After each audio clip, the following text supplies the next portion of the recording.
Welcome back to Module 8, the final module. It's kind of sad. We spent all day with you and or evening, depending where you are in the world, and we've enjoyed our time with you. By the way, Tobias and I both shot out to the local bank, and we were not able to pull off what we would. So apparently they're running V4 at the local bank at least. So just to let you know, most banks are at V4. So we don't want to plant any bad seeds like, I'm going to go try this tonight. So we just tested it. It's all good. V4 is out there for most banks, so you probably don't want to try what we were talking about earlier on.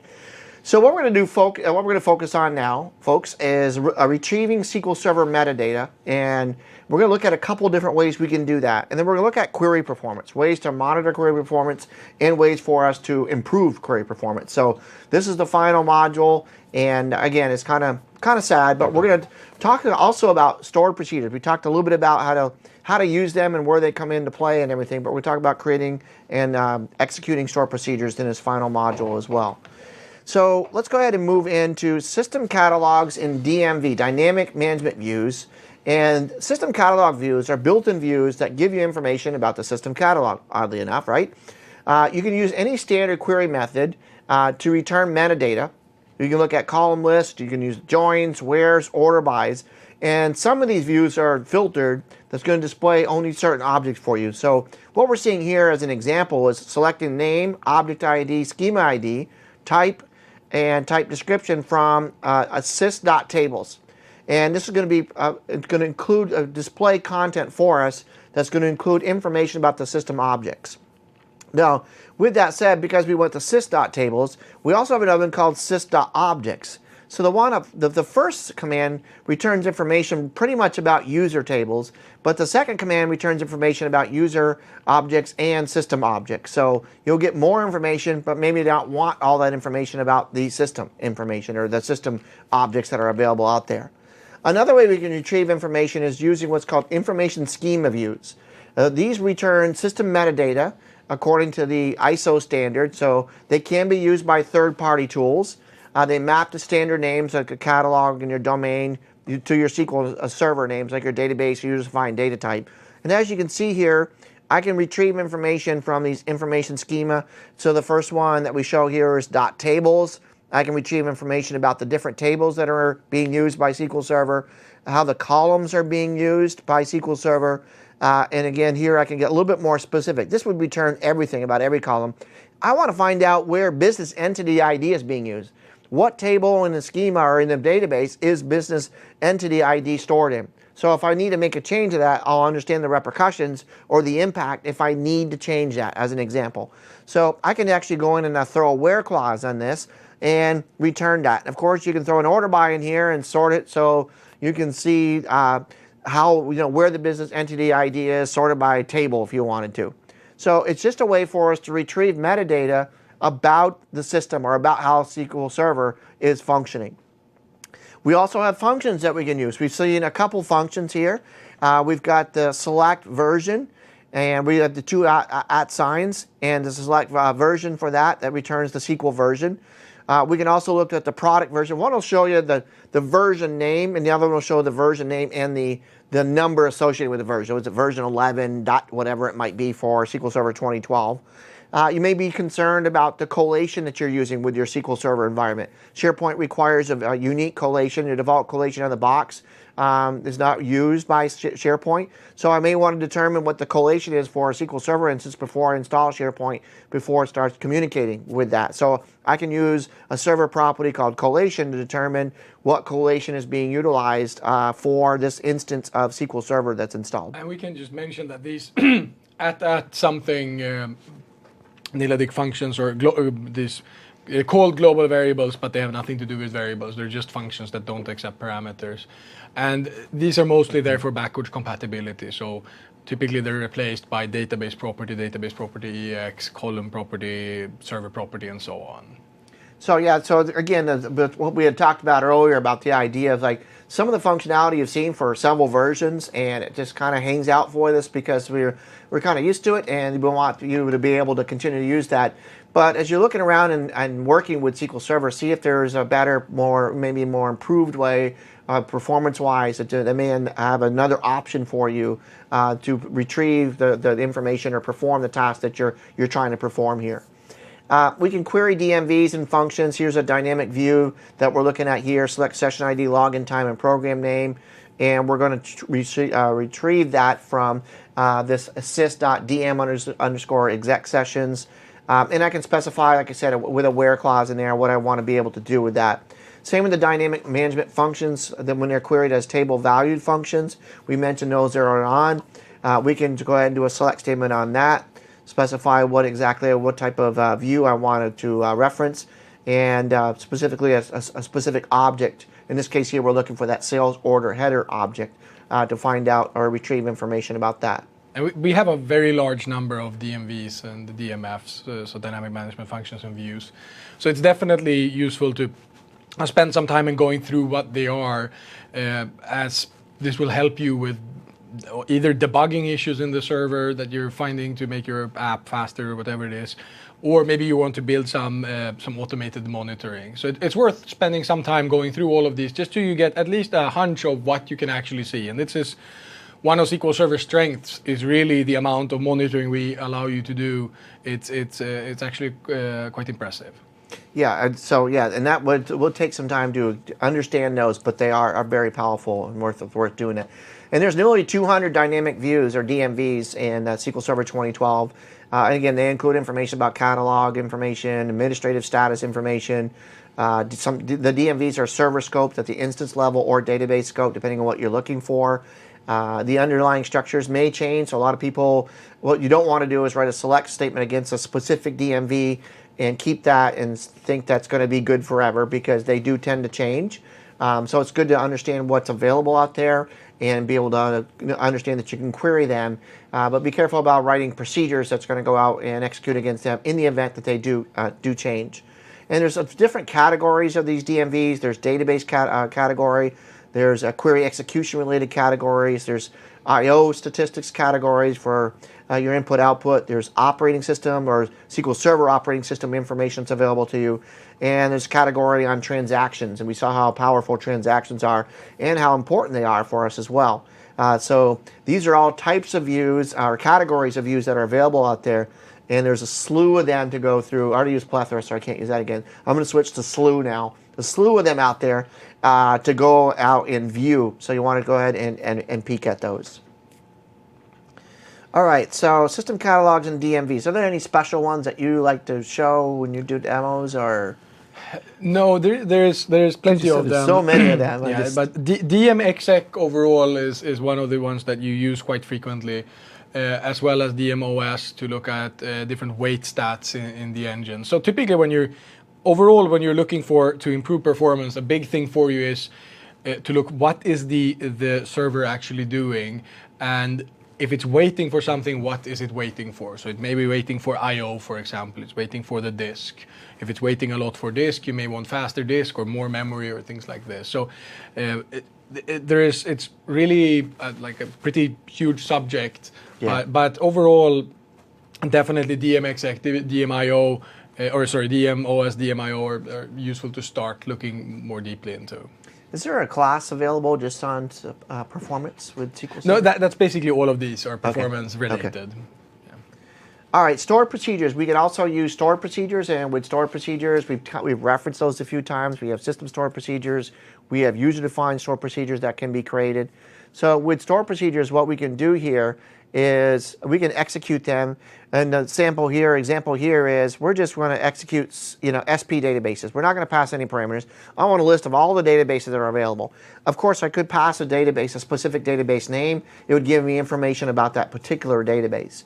Same with the SP help. I just want general information about the table.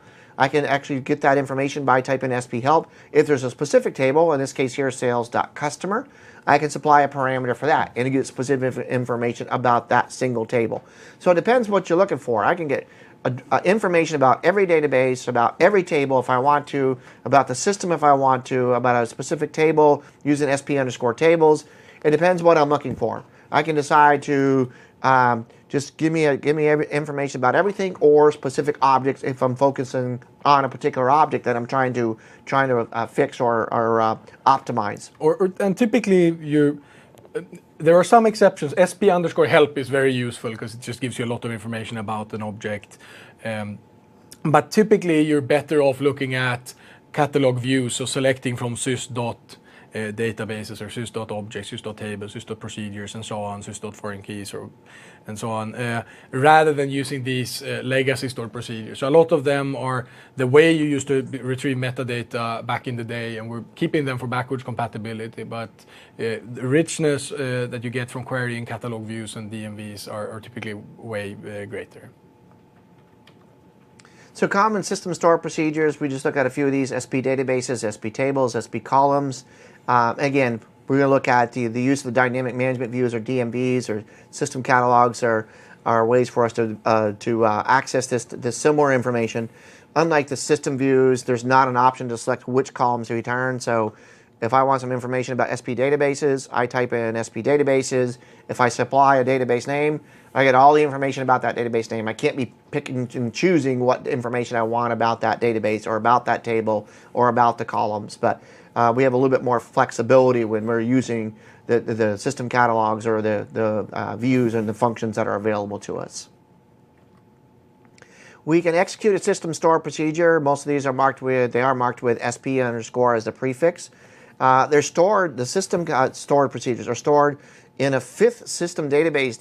It's a hidden database that's not displayed when you go into the SQL Server Management Studio. It appears in the sys schema of every user and system database. The best practice for execution include using the exec or execute statement rather than just typing in the store procedure name. You want to include the sys schema name so it knows exactly what you're calling out, so there's not any issues with the naming convention. And you can name each parameter and specify the appropriate data type. So they're showing again another store procedure down here with a parameter of object name, and we're calling out the table called customer. So we're specifying what it is that we want to see here. But what we need, again, if I could execute this SP help provides a ton of information, but it'll probably be overwhelming with the type of information it's provided me, and it's not going to give you the detail that you want to, or it's going to give you too much detail. It's not going to give you the detail filtered in a way for you to be able to access that content. Your store procedures can be wrappers for simple or more complex statements, and we can use the create procedure statement for building these if we want to create a new store procedure. And this is a way to create a procedure here. We're creating one called products by product line. We're going to use the @numRows as int, so we're going to create a couple variables. We saw that earlier on, how to do so. We're going to select the top number of rows based on the number of rows that were passed in. And we're going to grab the product ID, name, and list price from the product table, where the product line equal the prod line, which is a variable that we actually passed in as well. So this procedure is going to allow us to pass a couple parameters. Let's limit the number of rows, but we want to return information from the products table based on a particular product line. But we have some control over what's being returned to us, even though we're using a stored procedure. We can pass it parameters. This itself, I would pass in this example here, the production.products by product line. I only want to see 50 rows. I want to look at the product line with the M category. So I would pass that, and I would get a result set from that, giving me information specifically about that product line. But I don't want to see every product within that product line. I only want to see 50 of them. So this gives us information about that. So we're using a select top. We're going to get the top 50 with that. And we can do an order by clause in here that would give us return that content in a specific order. Okay, I can go ahead and just show an example of using a stored procedure related to just the banking app that we did before. So let me actually just grab that example that we already had.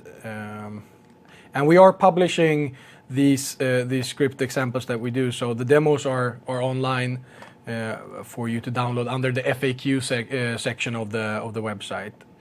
So let me just grab the V4 of this thing, and let's say that this is actually what we wanted to make into a stored procedure.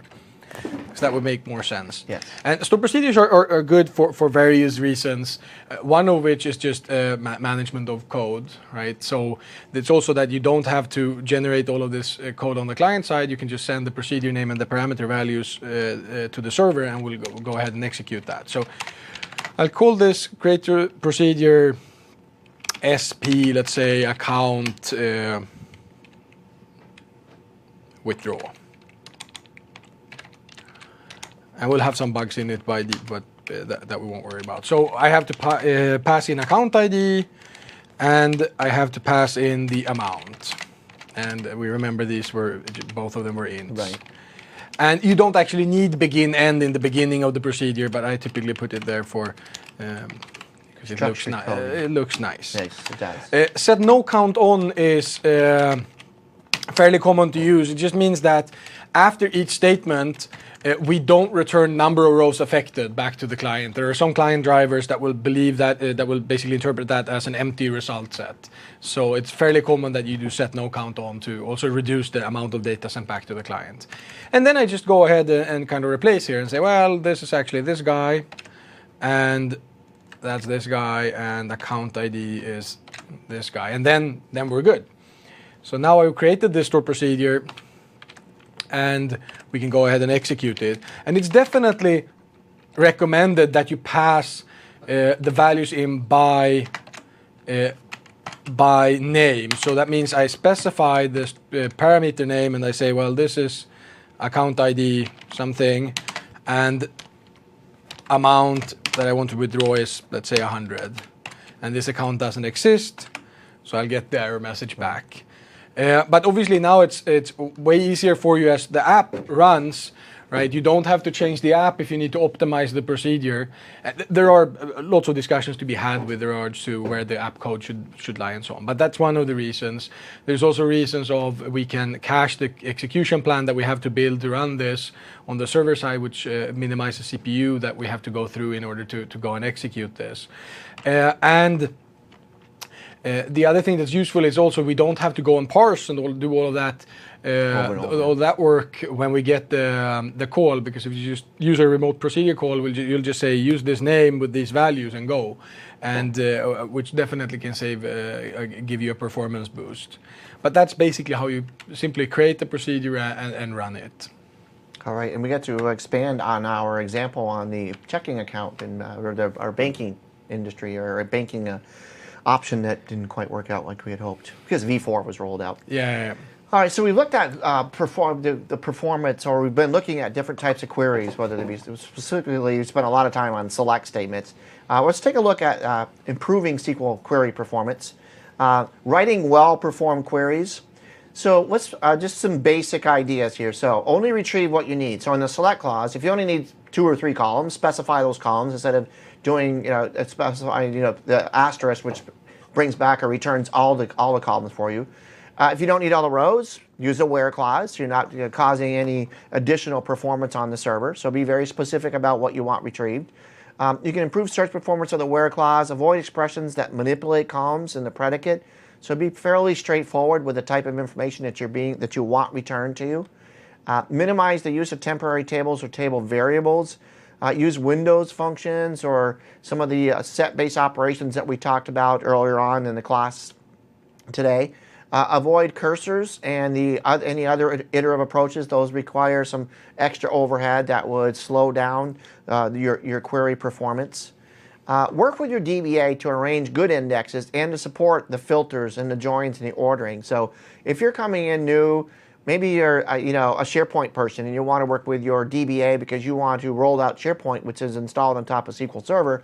You and your DBA, my recommendation is you and your DBA should have lunch once a month. You should take your DBA to lunch once a month and spend some time with them and understand what they're doing and why they're doing. If they're doing an upgrades, you may be planning on going on vacation at the end of October, and you're finding out, well, they're rolling out they're upgrading from 2008 of SQL Server to 2012. Well, that might cause you to change your vacation plans. There's things like that you will learn by just having a conversation. There's things you may learn about SharePoint that you can talk to your DBA about and say, hey, look, I understand that if we do this in SQL Server, it'll help me in my SharePoint world. So just getting to understand or know your DBA or DBAs, your team of DBAs, and having good camaraderie with them will be important for you to help them and help you improve the performance with some of your queries, because you can indicate to them what you're doing, for joins and what you're doing for sorts. It's like, oh, maybe we need to put an index on that particular thing. Depends on how large of a shop that you're running or a business that you're in. Those conversations can be beneficial to both of you by spending some time with your DBAs. Learn how to address different tasks with different query approaches. We've looked at different ways for doing, there's a few things that Tobias showed us today that were like, wow, we can do it that way, or we can do it this way, or we can do it that way. So there's so many, often different flavors or different ways we can slice and dice the content. Try to find out the best way for us in performance-wise, so you can improve performance by using the most appropriate or the best way for us to do that, knowing that there's a little less overhead involved with one way versus another way. Indexing in SQL Server, we talked about a little bit about indexes. SQL Server can access the query optimizer, determines whether it's going to retrieve content using a table scan, which means it's going to read everything in that table, or it's going to check to see, oh wow, we've got an index on this or indexes on that particular table. It may be faster for us to access this content using an index. So index are often used if you're grouping or joining or using that order by clause. And if it'll help you avoid the table scan, that would be beneficial to you when you're performing a query on your database that's stored in SQL Server. Index performance considerations. Check your query execution plans to see if their indexes are present. Make sure those are being used when you expect them to be used. You can over-index. You don't want people to think, oh, everything, if I'm going to apply an index to every column because it improves performance. Well, if you have too many indexes, it doesn't improve performance. And remember, indexes are beneficial when you're retrieving content, but there is a little bit of an issue or performance concern when you're inserting update content. And so if you start adding multiple indexes, thinking everything's going to be, much faster if you have all these indexes, if you have every column index, that's not true. It's something that you don't want to do. So for those query writers who aren't DBAs or developers, you need to understand the overhead involved with indexes and not just focus on the idea that, oh wow, indexes are going to help me improve my performance when I retrieve content. You need to understand that too many indexes is bad, and there's some overhead involved when you're inserting and updating content that's on a table that has indexes. Your distribution statistics describe the distribution and uniqueness or selectivity of your data. By default, your statistics are created and updated automatically. You can update content if you just did a bulk insert of some data and you want to the query optimizer to be able to take advantage of the index that's on there. You can actually force your index or your statistics to be updated. It's all driven by statistics, and your query optimizer looks at the statistics and is trying to determine which index to use. So these are items that you may want to look at and understand.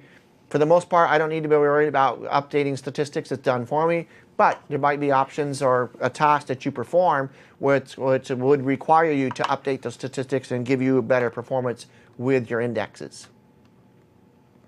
Cursors kind of contradict the relational model, which operates on sets of data. Typically require more code, more overhead. Some alternatives to that are the aggregate functions that we introduce, windowing functions that we've introduced. There are some unique situations for cursors, like generating dynamic SQL code and performing some of the administrative tasks that we perform. Because remember, when we've been looking at retrieving content and more from an end user or developer or information worker. Remember, all the tasks that the DBA performs for managing SQL Server are done using stored procedures and DMVs and executing queries similar to what we've executed. So these can be used as options as well. So improving query performance, any suggestions on that? So I would suggest we hold on the demo, and then we can go, once we go through the execution plan bit, okay. I can show a bit more demos around query performance indexing and looking at the execution plan. All right, excellent. So we're going to come back to this demo because we're going to move into the next section, which is monitoring SQL Server. And Tobias, he kind of just really touched on it a little bit when he actually was in a demo earlier. He brought up the execution plan. He showed you a couple ideas. So we're going to expand on that a little bit more here. The execution plan is, what's the process involved with executing a query? There's the parsing, resolving any variables or any components that need to be resolved, optimizing it, compiling it, and then finally executing it. It sounds like a lot when you say it that way. It's done in split seconds, but that's all required when we're actually executing a query. There's some tools that are available to us for accessing execution plans to show how a query was executed or how it could be executed. We had a question in the chat earlier on, the query plans. What's the difference if you the actual or the the actual and what's the other one? We'll see it when we go in there. I can't forget. I just answered that question on the last break, and I'm already having a brain cramp. But the estimated.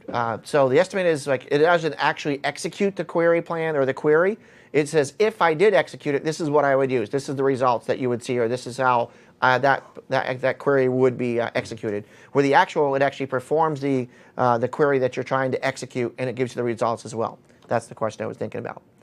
Oh, and there's a slide on that, which I didn't realize that was coming up. I thought that was a few slides away.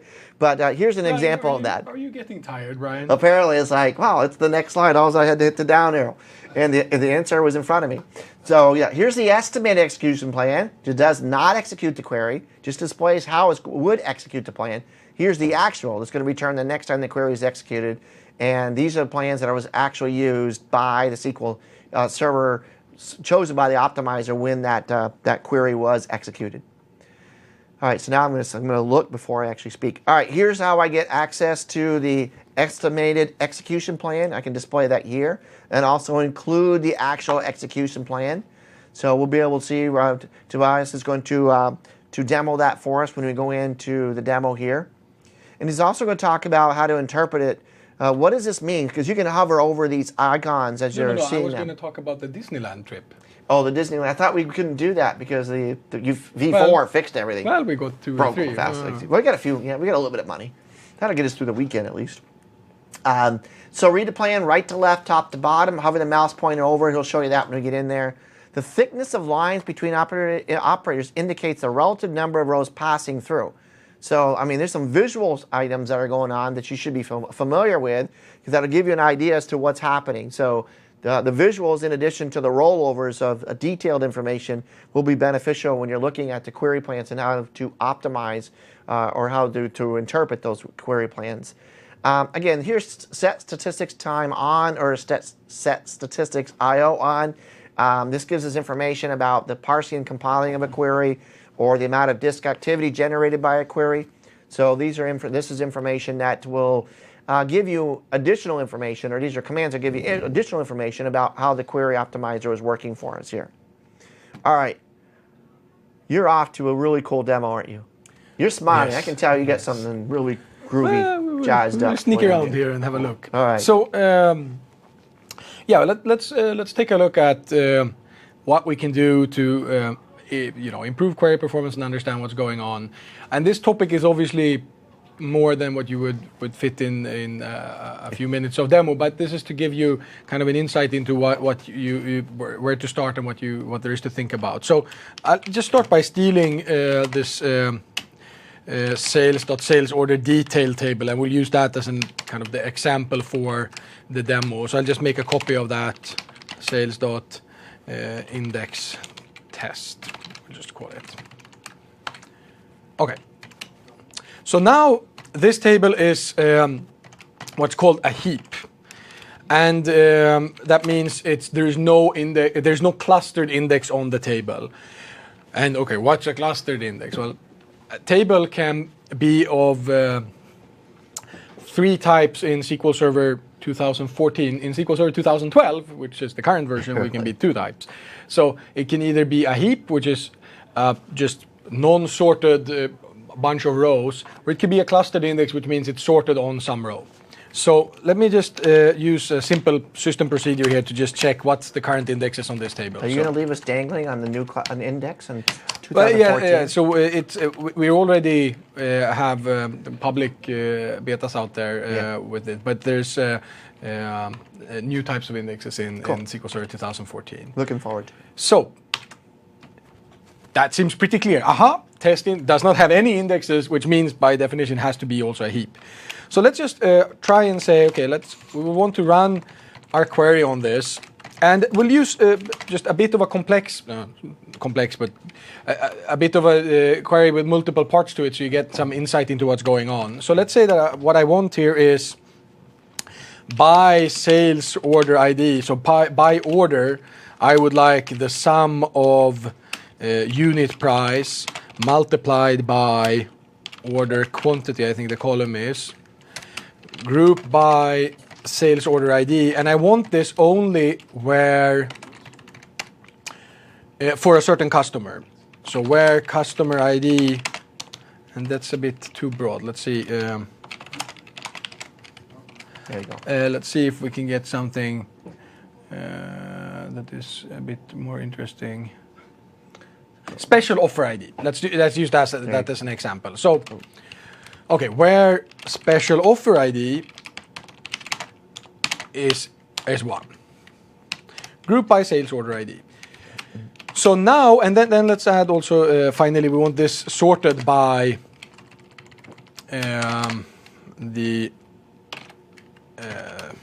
this total field. So that's the full query that we have from start. Okay. And it's fast, so, done.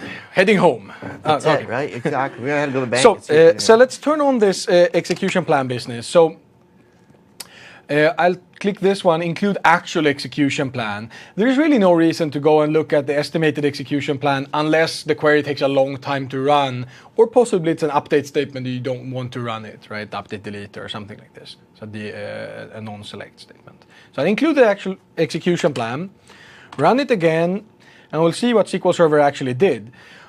Apparently we did a table scan, okay? So we see there the predicate that it applied during the table scan, it actually looked for special offer ID equals 1 when it scanned. So this means it went through all of the rows in the table.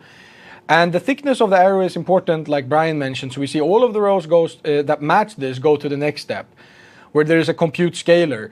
And if you go and hit properties here, you can see exactly what the definition of this computation is. So the computation is apparently this, which, if you just look at it, it's gonna take the unit price and multiply that by the order quantity. Okay, so that's apparently what we do there. Then we take that and move into a hash match aggregate. So that's the grouping. That's my favorite. That's the grouping, and the grouping we can either do a sort to group, or we can use a hash operation in order to sort it with. And apparently we decided to use a hash match rather than the sort, which is typically, which is definitely more efficient. Now, when you see a hash match aggregate, that's typically an indication that you don't have the right index in place. And just like Brian mentioned, if you create perfect indexes for all queries, you'll end up with index sprawl. And if you have 100 indexes on a table, that means that table is actually 101 tables, right? So if you do an insert, it's 101 inserts, so that can be costly, right? And then we apparently do the sort, the order by total at the end. So we even get a suggestion here from the engine saying, hey, what if you create this index? And you can actually right-click and say, give me the missing index details, and we can just go and create that. But let's look at this in a bit more detail. So we'll turn on the statistics I/O. That's typically the most interesting one to look at because the I/O used is independent of the locks that happen during the execution and how busy the server is, rather than statistics time, which obviously depends a lot on how busy CPU is and so on, and locking all of that. So I'll execute this again. We look at messages, and it tells me per table how much work we did. And we can see here that we looked at index 1 and we scanned it once.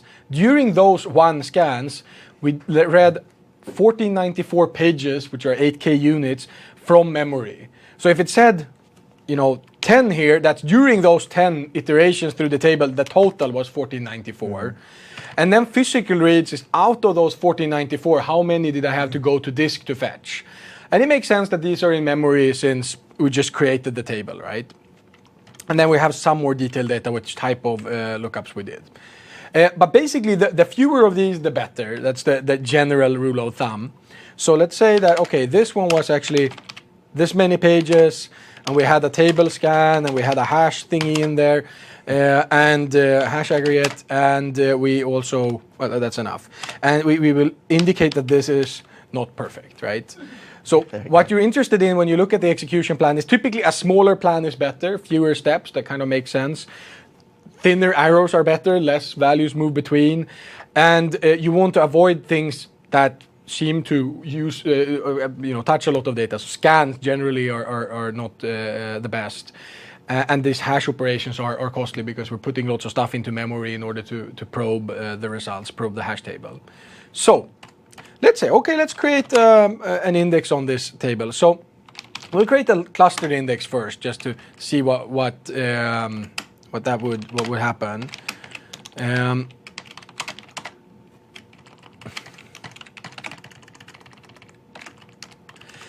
So the clustered index, I can specify up to 16, or always with indexes, I can specify up to 16 columns in the key. The key can't be larger than 16 columns or 900 bytes wide. And the clustered index is sorting the actual table.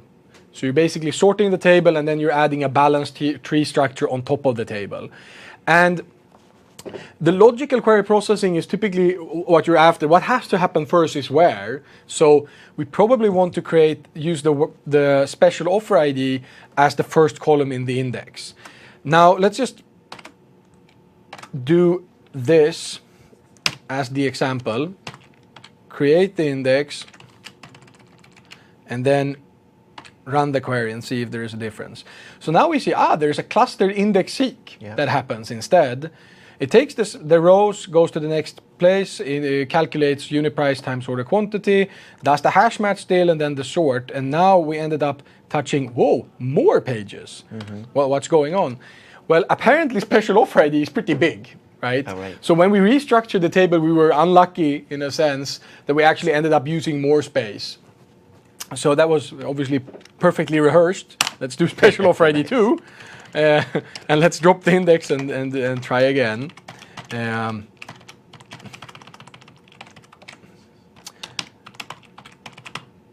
See if Tobias fat finger again.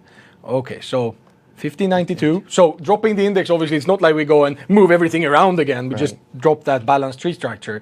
So, okay, now table scan, special offer ID. Is it the same amount of rows? I think it was. Oh, sorry, it's a table scan. Yeah. It's getting late here. So, okay, 1592 pages, table scan, hash aggregate, all sad. Yeah. Okay, now we create the clustered index. Do this again. Special offer ID 2 is hopefully a bit smaller than 1. And yay! Yeah, 48. 48 logical reads. Nice. Now we can go home. Yeah. Now we're out. Okay, so 48 pages, and we see this is an index seek. And that basically means we're using the balanced tree structure to walk it down to find the right place in the index and then just follow the linked list until we find special offer ID not 2 anymore, 3. But we still have a hash aggregate, so I'll probably say this is great, but let's just say it's okay. Yeah. Now I want to show the problem with the clustered index is obviously that we can create only one because you're structuring the table itself. So let's say we already had a good clustered index and we can't create another one. So let's say that there is already a clustered index on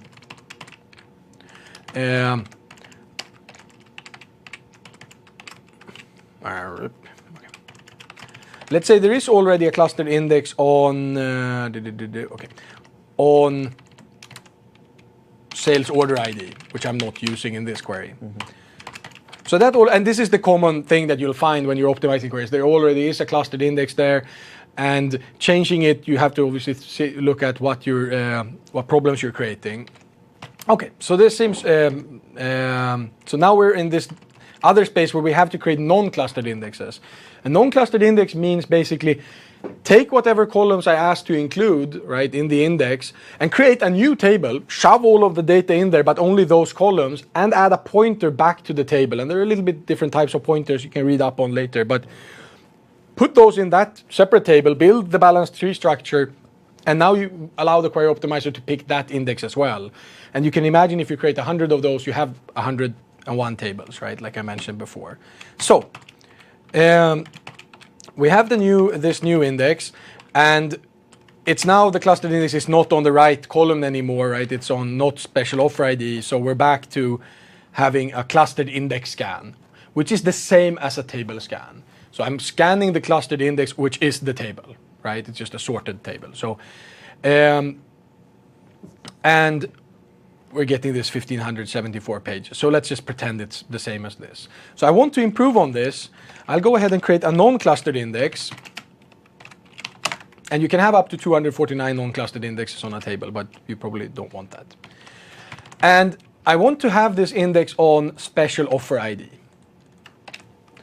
which is basically the same as before. Now what happens is we take just special offer ID, copy that to a new table, sort it, create this balance tree structure, and have the pointers back. Create that index, and let's run the query. Still 1574. Well, that's odd. What's going on? So, still doing the clustered index scan. Oh, so the query optimizer didn't notice it was this great index there. I can go and force the index to be used instead. So we'll say with index, and this is typically something that you do mostly for testing. Add index hints. So basically, when you access this table, I want you to go through the physical structure NCEDX, the non-clustered index I created. So now I know better than the query optimizer, so I'm telling it, boss, you have it all wrong. Let's do it this way instead. And now the execution plan looks like this. We seek the index, so we go to this other structure, we find special offer ID 2, but for every row I have to go and fetch unit price, order quantity, and sales order ID, because those don't exist in the table. Actually, sales order ID happens to be the pointer in this case, but at any rate, logically, you have to go and fetch these from the base table. So now for every row in the that we're returning, you have to go and fetch from the base table, which becomes a lot of IOs, right? So now we're actually using 10,570 IOs. And you're doing a join here between these two tables, in essence, behind the scenes. So, wow, that's tables, that's basically index seek plus lookup to get the rest of the columns that were not in the index. And then apparently we could do the aggregate immediately. And then this is super bad, obviously. Now we made it worse. So let's see, what could we do instead? Well, we don't obviously want to have to do these lookups. So I'll say, well, special offer ID I want in there, and I want to include, and I'll just move the clustered index to another column to make another point. So let's just put the clustered index on order quantity. There we go. And obviously, when I rebuild the cluster index, I have to rebuild the non-cluster index. So now we want to improve on this. So we say special offer ID, it's the index. And I can also choose to include additional columns in the index just to avoid these lookups. So I say, well, I need sales order ID in there because I group by sales order ID. And I need unit price and order quantity in there. If I have all of those, it shouldn't need to do the join down back to the base table.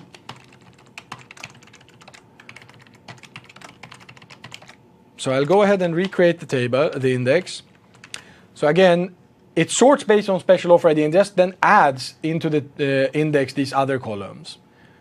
Now when I go execute that, I get 17 logical reads.